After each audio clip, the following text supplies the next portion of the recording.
especialistas são assim. O especialista é um bizarro personagem que sabe quase tudo de quase nada. Ele é aquele indivíduo, né, que vive confortavelmente na sua zona de conforto. E ele tende a considerar tudo que está por fora como inconveniente para aquilo. Não conheço e não gosto. Não é isso?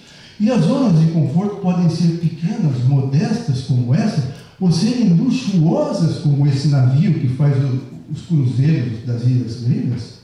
Mas todas as zonas de conforto são compartimentais e limitativas. E o verdadeiro aprendizado só pode acontecer quando você tem a ousadia e a humildade para sair da sua zona de conforto e ir lá fora ouvir o que os outros têm a dizer. É assim que a gente aprende. Então, às vezes, o mundo hoje é muito complicado, porque há um excesso de informação. O mundo transformou-se numa aldeia grande, não é isso? A globalização fez isso. E as comunicações são tão rápidas e tão, assim, à vontade, o que você entra na internet, pega o Google, por exemplo, você tem informação sobre tudo. E isso faz com que, às vezes, a gente fique sem saber que caminho tomar, porque existe muita informação. Talvez aquele moço esteja pensando assim: quando eu pensei que soubesse todas as respostas da vida, me mudaram todas as perguntas. Não é isso? Então é complicado a gente viver num mundo moderno.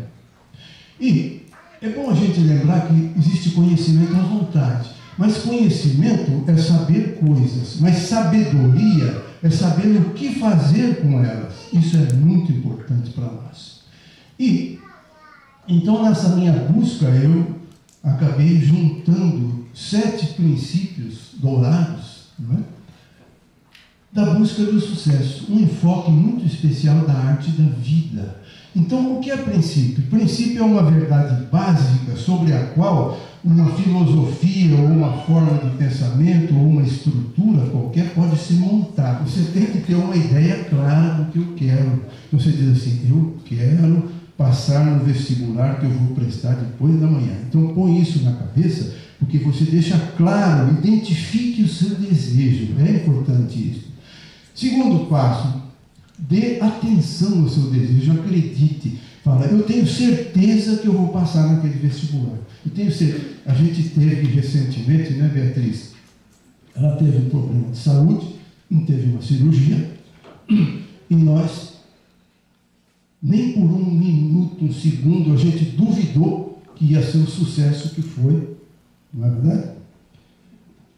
Então é isso, dê atenção ao seu desejo, acredite. Porque se não acredita, não acontece. Faz como que nem o Pedro lá no mar da Galileia.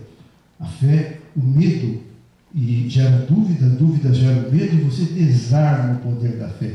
Eu acho que na oração, sabe, é importante a gente orar sabendo o que está pedindo, para quem e como. Então aqui tem uma regrazinha simpática: não espere o que você não quer, e não queira o que você não espera. E eu dou um exemplo disso aí. Há aquele indivíduo que sai de casa de manhã, armado, sabe, fecha o paletó, olha para todos os lados e ele fala: eu tenho quase certeza que eu vou ser assaltado hoje, mas eu estou prevenido.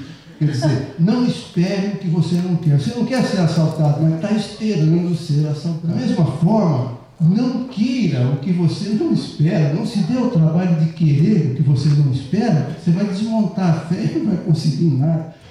Existe o medo da pobreza, o medo da crítica, o medo da doença e da dor física, o medo da perda do amor, da perda da liberdade, o medo da velhice e o medo da morte. Então, esses 7 medos básicos, veja quanta coisa a gente pode pensar em cima disso. O medo da pobreza. A pobreza pode ser justamente um empurrão que você precisa, o estímulo para você dizer assim: não vou ser mais pobre. Daqui um mês eu já vou estar assim no caminho. As coisas não acontecem just like that. Não é bem assim. Mas você sabe que está no caminho certo e vai buscar. Então, isso é interessante. O medo da crítica. Quantas vezes a crítica pode ser aquilo que faz você sair da sua zona de conforto e vai lá fora ouvir o que os outros estão dizendo, e vai aprender, e vai crescer, e vai evoluir. Assim? Então, o medo da doença e da dor física. Se você fizer uma vida a mais certinha possível, menos chances você tem de adoecer do que aquelas pessoas que fazem tudo que não deveriam fazer e depois se queixam de que ficaram doentes, não é mais ou menos assim? Então, o medo da perda do amor. Esse é um medo grande. Agora, todo mundo fala em escolher a pessoa certa, mas pouca gente para pensar que você tem que saber ser a pessoa certa também. Isso é muito importante. Foi dito aqui e isso é uma coisa fantástica. O medo da perda da liberdade. A gente tem que agradecer todas as manhãs pela liberdade. Só quem teve alguma oportunidade de ver de perto uma pessoa que tenha perdido a sua liberdade, que sabe como é difícil. O medo da velhice. Veja, o medo da velhice, não dá tempo de ter medo da velhice, porque se a gente é aquele cara que anda atrás do que você quer, você nem percebe que ficou mais velho.